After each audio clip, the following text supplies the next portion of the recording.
Voting representation, sweet honey in the rock here on Democracy Now!, democracynow.org, the War and Peace Report. Voters in 35 states will be casting ballot for more than the next president of this country.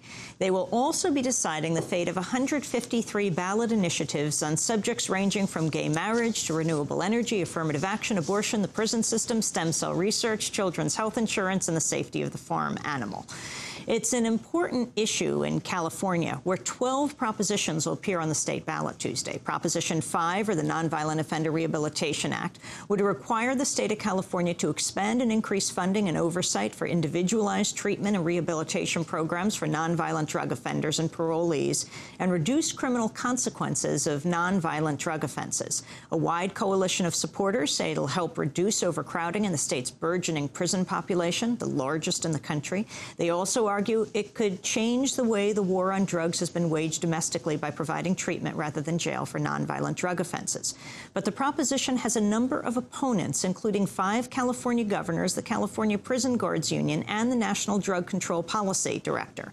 They argue it's expensive, sets up an unwieldy and unaccountable bureaucracy, and have called it a, quote, drug dealer's bill of rights. Today we hosted a debate on California's Proposition 5. Ethan Nadelmann is the founder and executive director of the Drug Policy Alliance and Drug Policy Alliance Network, the leading organizations in the U.S. promoting alternatives to the war on drugs. He supports Prop 5 and joins me here in our Firehouse studio in New York. We're joined on the telephone by California Attorney General and former Oakland Mayor Jerry Brown, served as governor of California from '74 to '82, and ran for the Democratic nomination in the 1992 presidential election, defeating Bill Clinton in 5 states.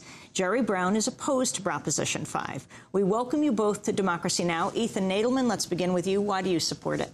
Well, this is a model of how to be dealing with the problems of prison overcrowding and with the drug problem in the United States. California prisons population has virtually tripled in recent decades.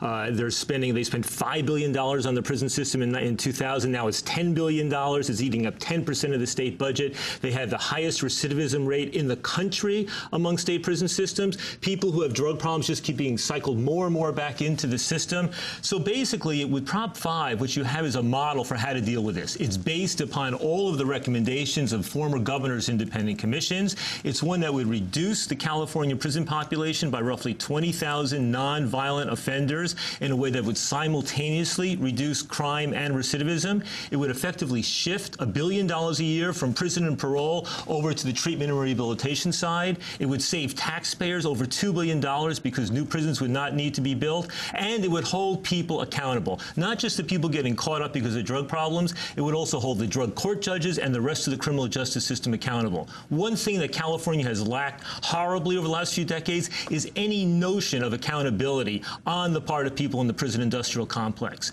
That's what we're seeing right now. California Attorney General Jerry Brown, why do you oppose it? Well, I couldn't differ more from what he's saying. First of all, it's profoundly undemocratic to change any of its hundreds of provisions scattered over thousands, if not tens of thousands of pages, requires a 4/5 majority. That is completely against the notion of majoritarian democracy. Number 2, it is so abstruse, so esoteric, that I would bet you there aren't 5 people in the world that even understand it. It's extremely difficult to gather. It's like one of these complicated mortgage instruments that just by their complexity, they act as a deception on the user. There's no way the voters, by being asked to vote yes or no, can really respond intelligently to such a grab bag of provisions. Number 3, there's no proof that this is going to reduce the prison population. In California, more than 60% of the prisoners leave prison each year. That's 120,000 people. The problem is they come back, and they come back because they don't have the education, they don't have the training, they don't have the job skills, and they don't have the supervision while they're in the community. And what should have been done was to present to the people a simple measure that could be understood, and that could include more of the indeterminate sentence, which was abolished. And I have to say, I did that back in the 70s.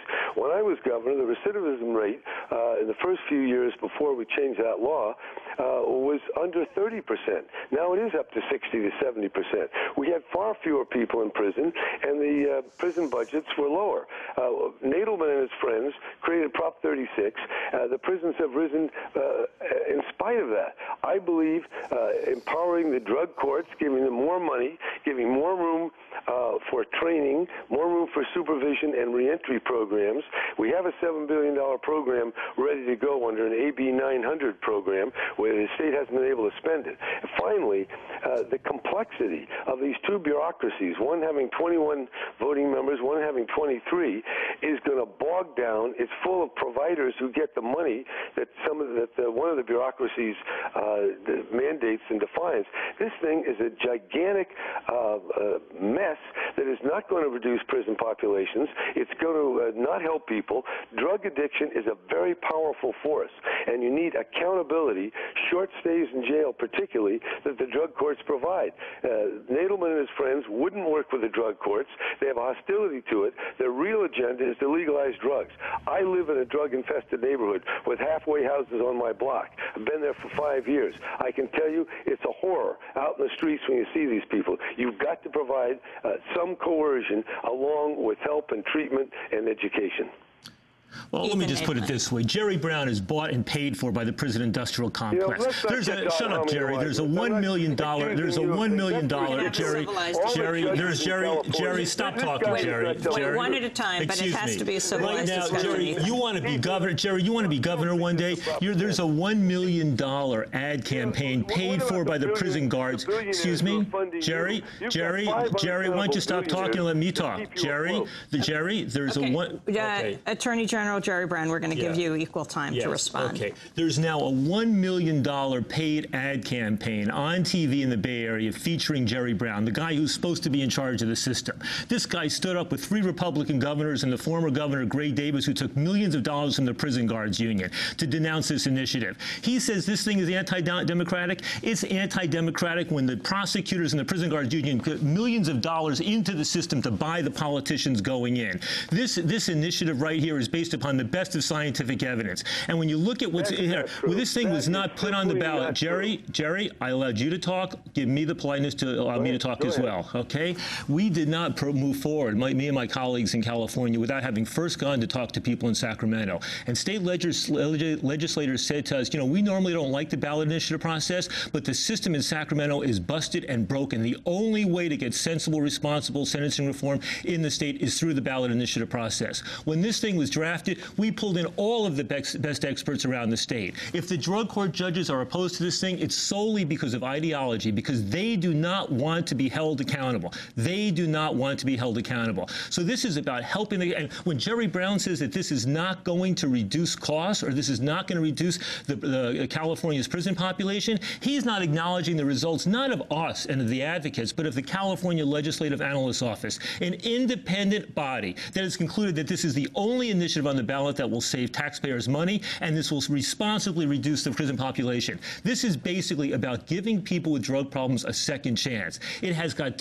accountability up the gazoo for people who are involved in any sorts of other crimes. Go to the Huffington Post and read the blogs that are done by Dan Abramson and Dave Fratello, both co-authors of Prop 5, who Jerry Brown did not bother even to talk to, notwithstanding our efforts to try to talk with him. Then you can read Jerry Brown's blog and read the rejoinder to it that will be up later today, and you'll see that one sentence after another in his blog is full of mistakes, full of inaccuracies, full of exaggerations. He is doing the worst possible thing for the people of California. California Attorney General Jerry Brown, your response. It's kind of sad because this is really, the whole drug addiction is a tragedy.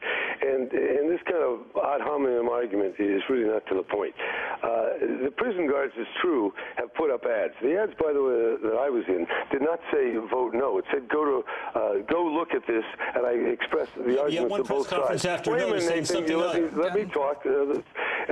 Secondly, the other side has a handful of billionaires that pay for all this. This isn't subject to any kind of public debate. Right, they wrote this thing in secret, advocates of human rights around the world, rather than the prison guards and the beer distributors putting up your money.